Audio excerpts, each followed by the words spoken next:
నమస్కారం. నా పేరు కీర్తన. నేను 8వ తరగతిలో చదువుతున్నాను. ఈ రోజు నేను త్యాగనీరతి పాఠంలో నుంచి పద్యం చెబుతున్నాను.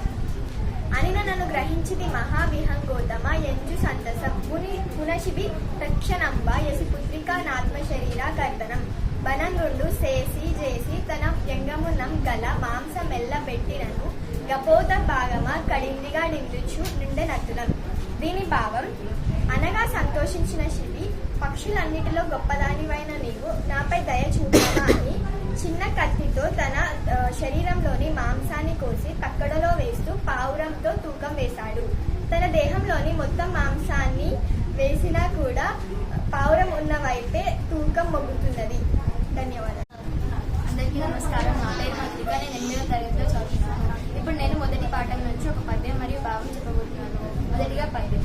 అయిన నన్ను గ్రహించి మహావిహంగోత్తమ ఎంచు సంతసం గుణశివి తక్షణంబు యసి పుత్రిక నాత్మ శరీర కర్తనం బనగుండు చేసి తన యుంగమునన్ గల మాంసమెల్ల పెట్టినను కపోత భాగమ కడిందిగా డిందుచు నుండే నటును. దీని భావం: అనగా సంతోషించిన శివి, పక్షులన్నింటిలో గొప్పదానివైన నీవు నన్ను కర్మించావా అని చెప్పి ఒక చిన్న కత్తితో తన శరీరంలోని మాంసాన్ని కోసి తక్కెడలో వేస్తూ పావురం బరువుతో తూకం వేశాడు. తన శరీరంలోని మొత్తం మాంసం వేసినప్పటికీ పావురం బరువుతో తూకం మొగ్గుతుంది. ధన్యవాదాలు. అందరికీ నమస్కారం. నా పేరు రాహుల్. నేను 8వ తరగతిలో చదువుతున్నాను. నేను ఇప్పుడు పద్యం భావం చెప్పబోతున్నాను.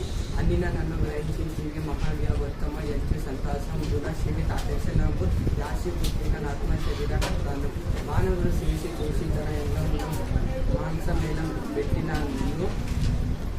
కపట భాగము కడిందిగా దిగుచు నుండే నంతులను. భావం: నీ శరీరం మాంసం పెట్టుము అని అడిగిన డేగ వెంటనే మాటలకు మిక్కిలి సంతోషించిన శివి, ఓ పక్షి రేగట నన్ను అనుగ్రహించేవి అని వెంటనే కత్తి తన శరీరంలోని మాంసాన్ని కోసి తగ్గడలో వేశాడు. ఇలా తన దేహంలోని మొత్తం మాంసాన్ని కోసినప్పటికీ పావురం ఉన్న వైపే తగ్గడం మొగ్గు చూపాడు.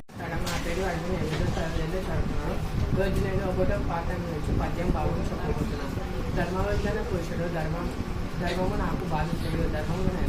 ధర్మముగా మది తెలపడు. ధర్మము సలంబుగా హితంబుగా వాళ్ళు ధర్మం తెలిసిన వాళ్ళు ఎలాంటి కీడు చేసినా అది మనసులో కలుసుకోరు. ధర్మము అనేది మేలు కలిగించేలా ఉండాలి.